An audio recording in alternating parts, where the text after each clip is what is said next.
Price Lord dear friends. இன்றைக்கு நாம இயேசு பிறப்பை பற்றி பார்க்க போகிறோம். கிறிஸ்மஸ் காலங்கள் வர்றதுனால கிறிஸ்மஸ் பற்றி, இயேசுடைய பிறப்பை பற்றி உங்களுக்கு ஒரு காரியத்தை கூற விரும்புகிறேன். மத்தேயு 2ஆம் அதிகாரத்தில் பார்த்தீங்கன்னா இயேசுடைய பிறப்பை பற்றி கூறப்பட்டிருக்கிறது. இயேசு ஒரு மாட்டுத் தொழுவத்திலே பிறந்தார்.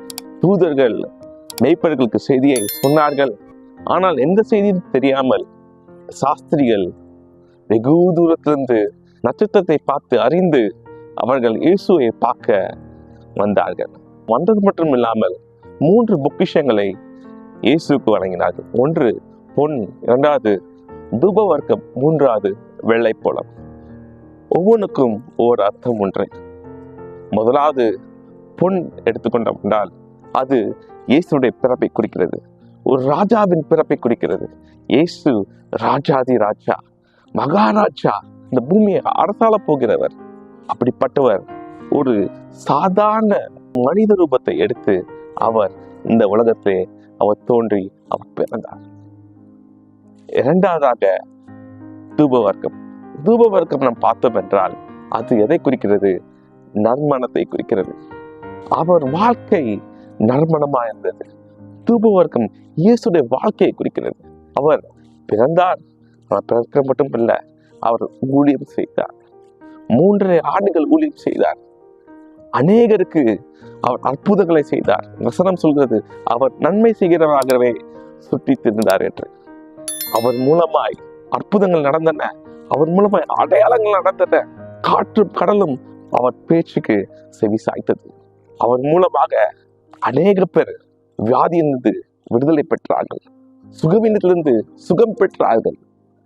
அநேக பேர் மரித்தோரிலிருந்து எழுந்தார்கள். அநேக பிசாசுகள் ஓடின. அது மட்டும் இல்ல, அவர் அநேக பாவங்களை மன்னிக்கிறவராக இருந்தார். 3வது நாம் பார்த்தோம் என்றால் வெள்ளைப்பழம். வெள்ளைப்பழம் எதுக்கு யூஸ் பண்ணுவாங்கன்னா, ஒரு இறந்த சரீரத்துக்கு பக்கத்துல வைப்பாங்க ஒரு நாள் மரணம் சொல்லிட்டு. இந்த வெள்ளைப்பழம் எதை குறிக்கிறது என்றால் இயேசு மரணத்தை குறிக்கிறது. அது அவர் நமக்காக பாடுபடுகிற காரியத்தை குறிக்கிறது. இயேசு பிறந்தார், வாழ்ந்தார். 3வதாக நமக்காக நம்முடைய பாடுகளை அவர் ஏற்றுக்கொண்டு, நம்ம துக்கங்களை ஏற்றுக்கொண்டு, நம்ம பாவங்களை ஏற்றுக்கொண்டு சிலுவையிலே அவர் மரித்தார். வசனம் சொல்லுகிறது அவருடைய தழும்புகளால் நாம் சுகமாகிறோம் என்று. அவர் மரிக்க மட்டும் இல்லை, ஆனால் 3ஆம் நாள் ராஜாதி ராஜாவாக உயிரோடு எழுந்தார். அவர் இந்த மரணத்தை ஜெயித்தார் நமக்காக. இன்றைக்கும் உயிரோடு இருக்கிறார். நம்ம உயிரோடு இருக்கிற தேவனை ஆராதித்துக் கொண்டிருக்கிறோம்.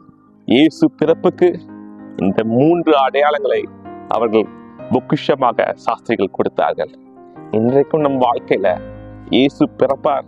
இன்றைக்கும் நம் வாழ்க்கையில இயேசு இருக்கிறார். அவருக்கு நம்ம என்ன கொடுக்கிறோம்? நம்ம யோசிச்சு பார்க்க வேண்டும். நம்ம இயேசுவோட வாழ்க்கைய நம்ம வாழ்க்கையா அபியாசம் பண்ணி நம்ம வாழ்க்கைய இயேசுடைய வாழ்க்கை போல வாழ வேண்டும். அவருடைய எண்ணம் நம்முடைய எண்ணமா இருக்கணும். இந்த உலகத்தின் எண்ணம் வேண்டாம், ஆனா அவருடைய எண்ணம் நம்முடைய எண்ணமா இருக்கணும். அப்படி வாழும் பொழுது அவருடைய பிள்ளையாய் மனமா இருக்கிறோம். இயேசு சொல்லுகிறார், நான் உங்களை ஊழியக்காரன் நினைக்கல, ஆனா நான் உங்களை என் நண்பர்கள் என்று நான் அழைக்கிறேன் என்று இயேசு சொல்லுகிறார். இயேசு இன்றைக்கு உங்க இதயத்தின் கதவுகளை தட்டி கொண்டிருக்கிறார். இன்றைக்கு அவரை உங்க வாழ்க்கையில பெற்றுக்கொண்டு அவரை போல நாம் வாழ கடுவோம். கர்த்தர் ஆசீர்வதிப்பாராக. ஆமென், ஆமென்.